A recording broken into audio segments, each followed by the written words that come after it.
네, 오늘 성경 말씀 보시겠습니다. 이사야서 44장 21절부터 28절까지 말씀입니다. 야곱아 이스라엘아 이 일을 기억하라. 너는 내 종이니라. 내가 너를 지었으니 너는 내 종이니라. 이스라엘아 너는 나에게 잊혀지지 아니하리라. 내가 내 허물을 빽빽한 구름같이 내 죄를 안개같이 없이 하였으니 너는 내게로 돌아오라. 내가 너를 구속하였음이니라. 여호와께서 이 일을 행하셨으니 하늘아 노래할지어다. 땅이 깊은 곳들아 높이 부를지어다. 산들아 숲과 그 가운데의 모든 나무들아 소리내어 노래할지어다. 여호와께서 야곱을 구속하셨으니 이스라엘 중에 자기의 영광을 나타내실 것이미로다.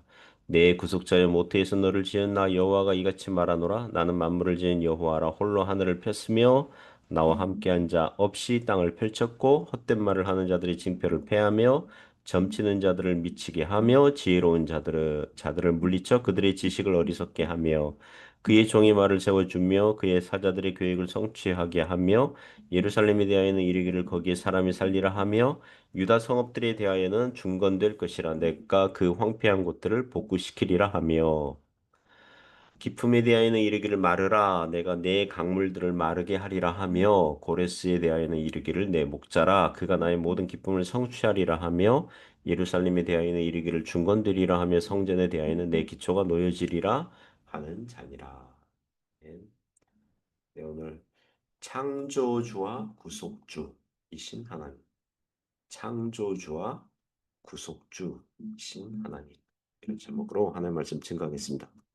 오늘 성경 말씀 하나님께서 구약교회 이스라엘 백성들을 창조하셨고 구속하셨으니 하나님께 돌아오라고 말씀하시는 대목입니다. 신약교회인 우리에게도 성경을 말씀하기를 구원을 창조와 구속, 구속이 대속, 속량 이런 개념으로 설명하면서 하나님께서 그리스도 예수 안에서 우리를 구원하셨으니 구원받은 하나님 백성답게 살 것을 말씀하시는 것과 같겠습니다. 우리는 오늘 말씀에서 구원의 은혜를 베푸신 하나님을 만나게 될 줄 믿습니다. 몇 가지 교훈으로 은혜를 나누고자 합니다. 첫 번째는 하나님의 구원을 노래하라고 합니다. 하나님의 구원을 노래하라. 21절, 23절에서 교훈합니다. 먼저 21절, 22절 보시면 야곱아 이스라엘아 이 일을 기억하라. 너는 내 종이니라. 내가 너를 지었으니 너는 내 종이니라. 이스라엘아 너는 나에게 잊혀지지 아니하리라. 내가 내 허물을 빽빽한 구름같이 내 죄를 안개같이 없이 하였으니 너는 내게로 돌아오라. 내가 너를 구속하였음이니라. 여기 이 구절에서 두 가지 교훈을 배울 수 있죠. 하나는 하나님을 창조주와 구속주로 소개하고 있어요. 창조주, 구속주. 21절 보면 내가 너를 지었으니 너는 내 종이니라. 22절에 너는 내게로 돌아오라. 내가 너를 구속하였음이니라. 또 나중에 이후 구절에도 말씀하시거든요. 창조와 이 구속, 이 또 속량, 이 개념은 신약 성경에서 신자의 구원을 설명할 때 사용하는 그런 단어들이기도 용어들이기도 합니다. 내가 예수 믿고 구원받았습니다. 이 말을 하나님께서 나를 창조하셨습니다. 이런 식으로 말씀하는 구절들이 있습니다. 에베소서 2장 10절 보시면 우리는 그가 만드신 바라 그리스도 예수 안에서 선한 일을 위하여 지으심을 받은 자니. 에베소서 4장 24절에 하나님을 따라 의와 진리의 거룩함으로 지으심을 받은 새 사람을 입으라. 고린도후서 5장 17절에서는요. 그런즉 누구든지 그리스도 예수 안에 있으면 새로운 피조물이라. 이전 것은 지나갔으니 보라 새 것이 되었도다. 그러니까 하나님께서 지으셨고 창조하셨으니 믿는 신자들은 하나님의 것이고 하나님의 종들이다. 이렇게 말씀하는 거죠. 이사야서에서는 이미 이사야서 43장 21절에서 이 백성은 내가 나를 위하여 지었나니 나를 찬송하게 하려 함이니라. 인간 존재 목적이 하나님을 창조 목적이 하나님을 창조하는 것이 찬송하는 것이라 이렇게 말씀합니다. 다른 하나는 구속, 속량, 구속주 하나님이죠. 성경에서 구속 또는 속량이란 뜻은 노예나 죄인의 몸값을 주고 사서 자유케 한다. 이런 뜻을 갖고 있습니다. 이사야서 문맥에서는요, 다른 이방 나라들을 주어서라도 온 세상을 주어서라도 구약 이스라엘 백성들을 포로에서 돌아오게 하시겠다고 합니다. 신약 시대에서는 어떻게 성취되고 적용됩니까? 하나님의 아들께서 죄인들의 죄값을 대신 형벌 받으심으로 그 믿는 자들을 구하셨다. 자유하게 하셨다. 이렇게 말씀하고 있죠. 로마서 3장 23절 보시면 모든 사람이 죄를 범하였음에 하나님의 영광에 이르지 못하더니 모든 인간이 하나님께 범죄해서 이제 형벌받을 일만 남아 있는데 그 다음 구절이 뭡니까? 그리스도 예수 안에 있는 성령으로 말미암아 하나님의 은혜로 값없이 의롭다 하심을 얻은 자 되었느니라.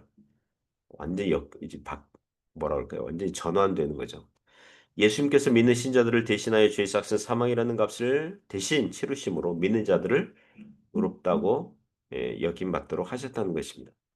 자, 본문으로 돌아와서 21절, 22절에서 발견할 수 있는, 눈여겨볼 수 있는 두 번째 교훈은 무엇입니까?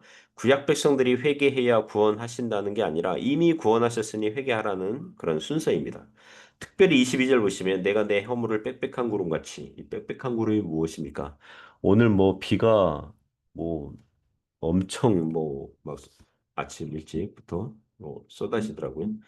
빽빽한 구름, 빽빽한 구름, 천둥과 번개를 동반한 먹구름 생겼다가 사라지는 것처럼, 사라지는 것처럼. 네 죄를 안개같이 없이 하였으니 안개가 뿌옇게 끼었다가 금방 사라지는 것처럼. 그렇게 죄를 제거하겠으니 그렇게 하실 것이니까 너는 내게로 돌아오라. 내가 너를 구속하였습니다. 회개하라. 왜냐하면 내가 너를 이미 구원하였기 때문이다. 이 말이 뜻이거든요. 성경에서 회개하라. 그러면 너의 주가 용서받을 것이다. 이렇게 말하여도 맞고요. 하나님께서 먼저 너를 사랑하였으니 너는 하나님을 사랑하라. 이렇게 말하여도 맞죠. 주 예수를 믿으라. 그리하면 너와 내 집이 구원을 받으리라. 이런 성경 구절이 있죠. 그 구절을 분석해 보면 누구든지 주 예수님을 믿으려면 어떤 일이 발생해야 됩니까? 먼저 복음을 들어야 되죠. 그리고 그 복음이 무엇인지 알고 알아야 되겠죠? 그 복음의 내용이 무엇인지를 알고 깨달아야 자신의 죄를 회개하고 예수님께서 십자가에서 죽으신 것이 나를 위한 것임을, 죄인을 위한 것임을 인정하고 믿는 것이 발생해야 돼요. 그러면 어느 죄인이든지 누구든지 복음 들었을 때 자신이 하나님께 범죄하여 정죄를 받고 영원히 죽어야 할 죄인이라는 것을 깨달으려면 반드시 그 영혼이 먼저 성령으로 말미암아 거듭나는 것이 논리적으로 우선 와야 돼요. 거듭난 자가 복음을 알아들을 수 있는 것이거든요. 그러면 이 모든 것을 종합할 때 사람에게 회개하라거나 믿으라고 할 때 하나님께서 먼저 그 죄인을 사랑하셨다는 것을 알게 되는 것입니다. 그를 구속하셨다는 거죠. 그러니까 회개하라. 믿는 자답게 살아라. 제가 중학교 3학년 때부터 본격적으로 교회당을 다니게 됐는데요. 처음에는 친구 따라서 친구가 좋아서 뭐 교회당에서 다른 학교 또 학생들도 만날 수 있고 교회 안에서 또 선후배 인간관계들도 생기고 뭐 교회당에서 뭐 놀았죠. 뭐 종종 뭐 그 주말에는 종종 뭐 교회당이 뭐 미팅 만남의 장소였죠. 그리고 그 당시는 무엇보다 남중 남고 여중 여고 시절이었기 때문에 교회당에 가야 여학생들을 만날 수 있어서 여학생들에게 말이라도 붙일 수 있어서 그렇게 다녔거든요. 그렇게 교회당을 출입하게 됐지만 신앙적으로는 성경 말씀을 반신반의했고 사실상 믿지 않았고 믿음이 있는 것 같으면서도 없고 뭐 없으면서도 있는 것 같고 믿음이 참된 믿음은 있지 않았죠.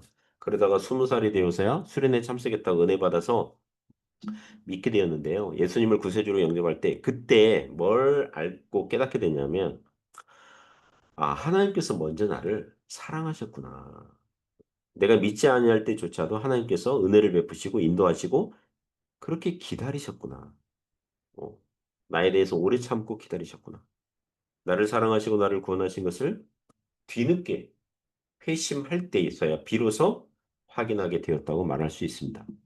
그렇게 하나님께서 먼저 사랑하셨으니까 우리를 구속하셨으니 어, 그렇게 믿게 되고 회개할 수 있게 되는 거죠. 23절에 하나님의 구원하시는 일을 노래하고 찬송하라고 그러죠. 여호와께서 이 일을 행하셨으니 하늘아 노래할지어다 땅의 깊은 곳들아 높이 부를지어다 산들아 숲과 그 가운데 있는 모든 나무들아 소리내어 노래할지어다 여호와께서 야곱을 구속하셨으니 이스라엘 중에 자기의 영광을 나타내실 것이 미로다. 하나님께서 행하신 일에 대해서 노래하라고 요구를 받는 대상들이 누구예요? 하늘과 땅의 깊은 곳들, 산들과 그 숲과 그 가운데 있는 모든 나무들이에요. 사실상 온 세상, 온 우주를 향해서 요구하고 있거든요. 비록 하늘과 땅과 산과 나무들은 비이성적인 피조물들이 있지만, 그러니까 온 인류를 지칭하는 은유들로 본다면, 그죠? 모든 열방, 모든 백성들은 하나님을 찬송하는 자리로 초청하고 있다는 거예요. 구약 이스라엘 사람들만 하나님을 찬양하는 것이 아니라 신약 시대에 오면 모든 열방 민족 방언과 백성들이 믿음으로 하나님께 와서 찬양할 수 있게 된 줄 믿습니다. 두 번째 기호는 하나님의 말씀과 약속을 믿으라는 것입니다. 24절에서 28절 말씀이 교훈합니다. 먼저 24절 보시면 내 구속자의 모태에서 너를 지은 나 여호와가 이같이 말하노라 나는 만물을 지은 여호와라 홀로 하늘을 폈으며 나와 함께한 자 없이 땅을 펼쳤고 24절에서 다시 하나님을 구속자요 창조주로 소개하고 있죠. 이렇게 소개하는 이유가 무엇입니까? 하나님만이 구원을 이루실 거라는 거예요.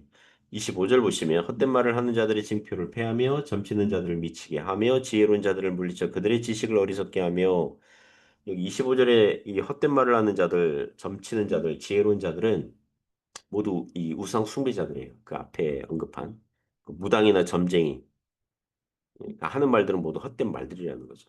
점치는 자들도 마찬가지죠. 여러분 청기누설 이런 거 없어요. 예, 청기누설과 같은 거 없습니다. 다른 사람은 모르는 비밀과 이치를 뭐 점을 치거나 이 당시 바벨론이 그 점성술사로 유명했다고 하더라고요. 별들이 빛나는 그런 정도와 변화를 중심으로 나라와 개인의 운명을 점을 쳤다 그러는 거죠. 다 헛되고 헛됩니다. 그들이 지혜로운 자들처럼 지식이 많은 자처럼 행세를 했지만 무익하고 헛되고 수치를 당하게 되어 있다는 것입니다. 그러면서 26절부터 28절 보시면 그의 종의 말을 세워주며 그의 사자들의 계획을 성취하게 하며 예루살렘에 대하여는 이르기를 거기에 사람이 살리라 하며 유다 성읍들에 대하여는 중건될 것이라 내가 그 황폐한 곳들을 복구시키리라 하며 기쁨에 대하여는 이르기를 마르라 내가 내 강물을 마르게 하리라 하며 고레스에 대하여는 이르기를 내 목자라 그가 나의 모든 기쁨을 성취하리라 하며 예루살렘에 대하여는 이르기를 중건되리라 하며 성전에 대하여는 내 기초가 놓여지리라 하는 자니라. 그 26절 보면 그의 종과 그의 사자들은 하나님께서 보내신 선지자들을 뜻하는 겁니다. 그 선지자들이죠. 하나님의 보내심을 받고 백성들에게 예언한 선지자들의 말을 세워주시고 그들의 계획을 성취하게 하신다는 거예요. 그 일례로 예루살렘에 대하여는 이르기를 거기에 사람이 살게 될 것이고 유다 성읍들은 중건될 것이라는 예언을 하게 하신 것과 같이 그대로 될 거라는 거죠. 왜냐하면 전쟁 나가지고 바벨론에게 망할 때에 완전히 그냥 뭐 쑥대밭 되지 않았겠어요? 그러나 예루살렘이 사람이 살게 되고 유다 성읍들은 중건될 것이고 놀라운 약속이죠. 이 구약교회 백성들에게는 굉장히 놀라운 약속이죠. 27절 보면 기품에 대한 이르기를 말하라. 이 기품은 아마도 바벨론을 말하는 것 같아요. 예. 바벨론은 바벨론과 같은 강대국을 망하게 해서 구약 백성들을 돌아오게 하실 것이다. 그때 하나님의 목자처럼 쓰임을 받는 사람이 바로 페르시아 황제 고레스. 28절 보면 고레스라는 이름이 등장하죠. 이 키루스. 영어로는 키루스 이런데 고레스. 이와 같은 말씀들을 보면 이제 고레스에 대해서는 그 다음 본문부터 이제 더 자세하게 나올 거거든요. 자, 이와 같은 말씀들을 보면 이 구원은 무엇입니까? 오직 하나님이 하신다는 거죠. 사람들은 뭐예요? 도구죠, 도구. 사람들은 자기 자신들이 인생의 주인이 아니라 하나님과 그분의 말씀을 들을 때에 인간이 제대로 인간다워지게 됩니다. 만일 하나님의 말씀을 듣지 아니하면 사람은요 진리에 대해서 자기 속에는 옳은 대로 말하게 될 뿐이고 인간은 교만하게 될 수밖에 없는 것입니다. 제가 25절에 보면 지혜로운 자들을 물리쳐 그들의 지식을 어리석게 하며 이거를 오늘날 세상 철학에 좀 비유를 좀 적용을 하면서 생각을 해봤습니다.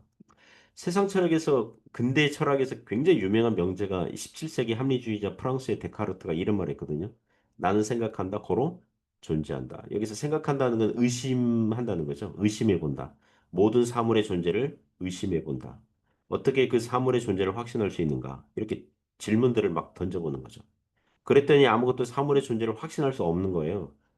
그런, 그런데 이거는 확실하다는 거죠. 뭐냐면 그렇게 의심하고 생각하고 있는 내 자신은 존재하는 게 분명하다. 이렇게 생각하고 있는 한, 의심하고 있는 한, 그렇게 하고 있는 나의 존재는 확실하다. 그래서 얻은 결론이 나는 생각한다.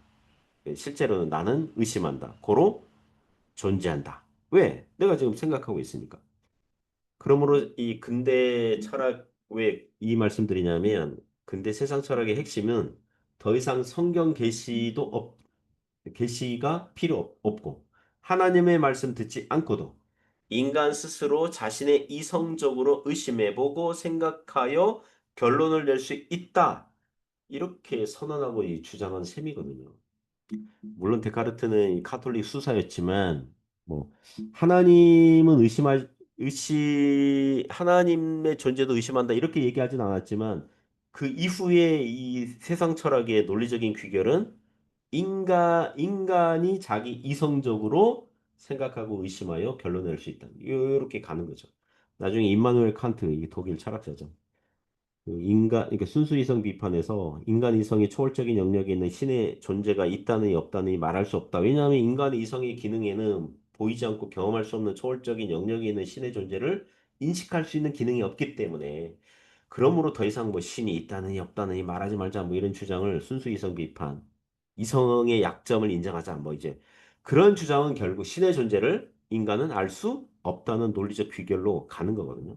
현대로 오면 실존주의자들이 나타나가지고 인간이 왜 자살하냐, 뭐 우주의 기원이 뭐 신의 창조냐 아니면 진화로 된 것이냐, 뭐 이런 거 고민해가지고 아 사람은 진화론이 맞나 봐 또는 뭐 창조론이 맞나 봐 이런 걸로 뭐 그렇게 고민하면서 자살하는 사람은 없다는 거죠. 지가 괴로워가지고 현실이 어려워서 괴로우니까 자살하는 거지. 그러니까 신이 있다느니 없다느니 이런 뜬구름 잡는 이야기로 논쟁하지 말고 당장 인간이 처해진 현실에 인간은 이 세상에 던져진 존재니까 자기에게 처해진 상황을 최선을 다해서 그 환경과 조건을 극복하고 헤쳐나가야 된다. 이런 식의 주장을 하는 거거든요. 그게 뭐냐면 하나님 없이도 인간을 향한 신의 목적과 계획 같은 게 없이도 인간 스스로 얼마든지 실존적으로 살 수 있다. 그게 뭐냐면 하나님을 그냥 제거하는 거예요. 인간 삶에서 하나님을 제거. 이런 주장들을 보면 인간이 참 교만하다. 예, 또 지혜로운 척한다. 그러나 별 볼 일 없다. 예, 해 아래 저것이 없다. 성경도 없고 하나님도 없으면요. 인간 안에서 문제 해결을 찾고자 하지만 거기에서 찾을 수 없죠. 거기는 진리가 없죠. 거기에는 사람 스스로는 정답을 찾을 수가 없어요. 인간이 처해진 비참한 영적 상태에 대한 인식도 없으니 구세주를 찾지도 않고 인간이 왜 사는지도 모르니 헛되고 헛된 삶을 사는 거죠. 그러므로 사람에게 가장 필요한 것은요, 하나님의 말씀인 줄 믿습니다. 하나님의 말씀과 그 약속을 듣는 것. 우리는 하나님의 말씀에 우리의 존재를 다 걸어야 될 줄 믿습니다. 그래야 삽니다. 그래야 삽니다. 오늘 하루도 믿음으로 살아갈 수 있기를 주님의 이름으로 축복합니다. 기도하겠습니다. 하나님, 저희를 불쌍히 여겨주시고 오늘도 믿음으로 하나님 앞에 나아갈 수 있도록 붙잡아 주옵소서. 예수님의 이름으로 기도드립니다. 아멘.